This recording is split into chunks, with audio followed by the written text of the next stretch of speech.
Welcome back to the Stompers Managers Report. I'm Kiran Costa, joined by the Stompers manager, Zach Pace. Another 4-2 week, coach. You talk a lot about winning the week. What went right over the past 6 games?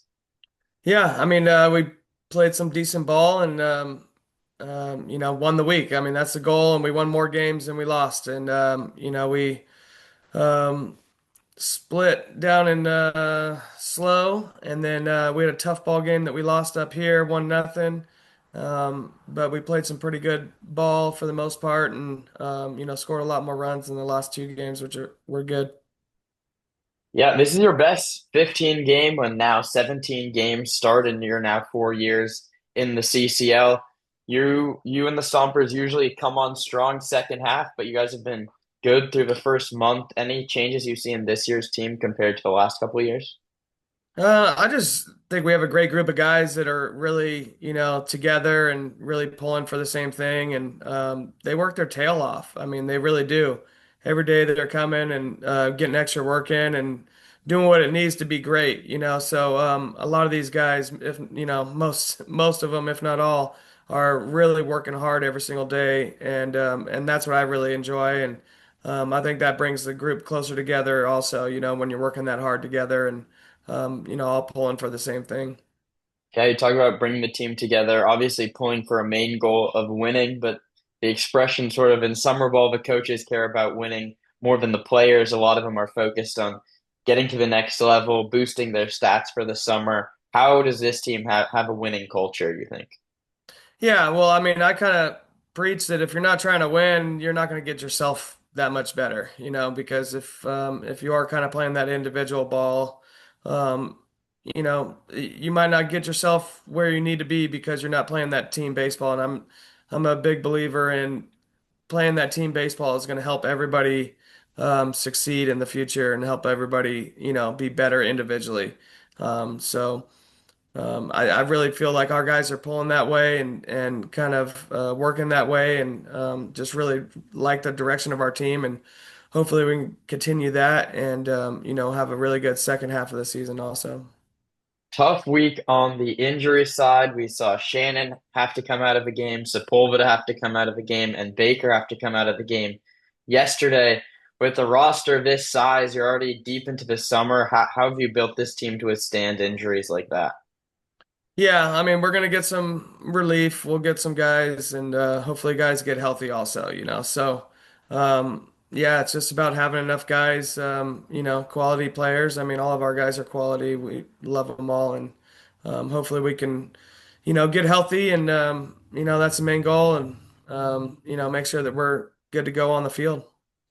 In years past, you've brought in players. Last year, for example, Chase Taylor, DJ Scott, Max Handren. They all came the last 2 weeks of the season. You've obviously brought in Max earlier this year. What does the in-season recruiting process look like for you and the rest of the coaching staff? Yeah, just really trying to communicate, network with people, and trying to find the right fit for the Stompers, trying to find a good Stomper to bring in. And, I've been kind of on the horn a little bit, just with different ideas, and I'm weighing them all now and trying to pick the best ones here, hopefully. And we'll get some guys that get a couple guys in just to help with building that roster a little bit bigger so that there are enough guys with it, when injuries happen. So hopefully we get healthy and then we have really kind of a full squad. More on the baseball side of things, what we've seen on the field, Nick Santavanez has come out as your bona fide ace now through 3 league starts. He has swing and miss stuff like we really haven't seen from a lot of guys on the staff. He challenges with the fastball. He just throws it in the zone and forces you to hit it. What have you seen from him, and what did especially you see 5 shutout innings this weekend? Yeah, I mean he's a great competitor and he fills up that zone. His slider is pretty good too, and he has good control over that. And it just kind of keeps hitters, on the defense mode and pounds the zone. He gets a lot of first pitch strikes, which are huge, and really, he's on the offense. When he's actually on the defensive side. I feel like as broadcasters, something that jumped out to us and something that we look at is your leash that your pitchers have over now league action. You talked about before, like in out of league, you're going to let your guys go and see what happens. The two ones that jumped out this week is Kyle Seo goes out for a third inning in the ninth, and then Devin Laginto goes out for a seventh inning. Both of those don't exactly go as planned. What are the in-game decisions like you and Nooney talking about extending leashes for guys like that? Yeah, I mean, when guys have their pitch count kind of built up and, or the pitch count isn't as high as it might seem, if you are in the seventh inning, and, Devin especially, he's the guy that wants the ball. And I know Kyle did too. And those are both, clutch situations and tight ball games. And I know that, they both wanted the ball and they wanted to compete.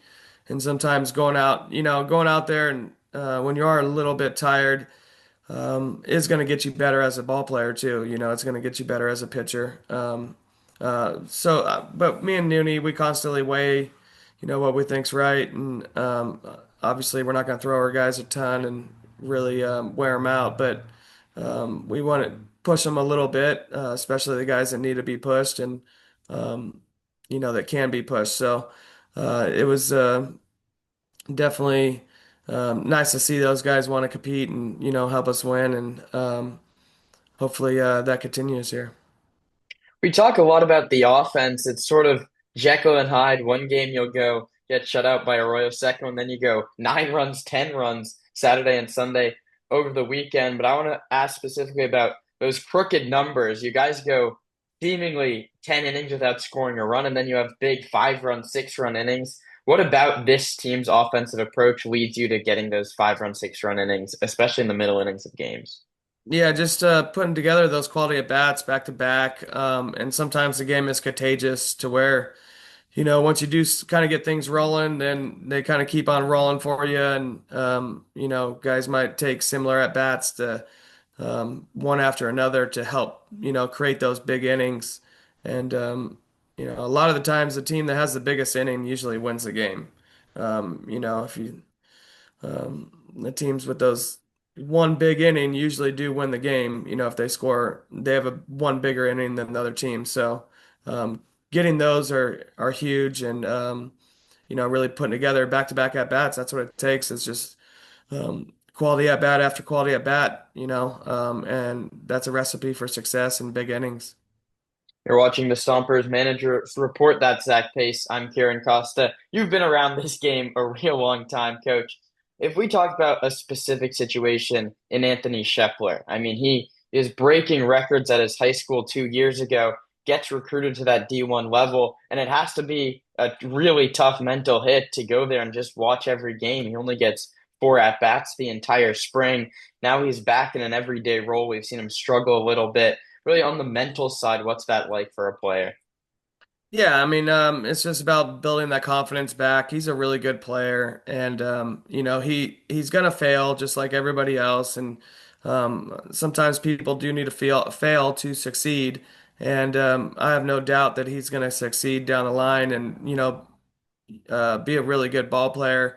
I mean, he works his butt off every day. He wants to get better, and he's a really good athlete, and he's it's just about getting the reps, and you know what I mean, going through the failure sometimes, and then when you get through that failure, there's success on the other end, and I have no doubt that he'll be there and be a good quality player for sure. You have Walnut Creek three more times this week. How big was getting the first one yesterday? Yeah, it was big. I mean, it was big. So we won the week, and it was big to get that first one against Walnut Creek. Just you know, and hopefully we can get a couple more from them this next week, and have the series so far against them. I know we have, I think, 9 games against them, but just to be able to do that would be huge. And then last one for you. It's sort of a back and forth question. It's early in the season, but it's we're 17 games in. It's moving quickly. You looked at the standings at all? You find your team a half game out of first.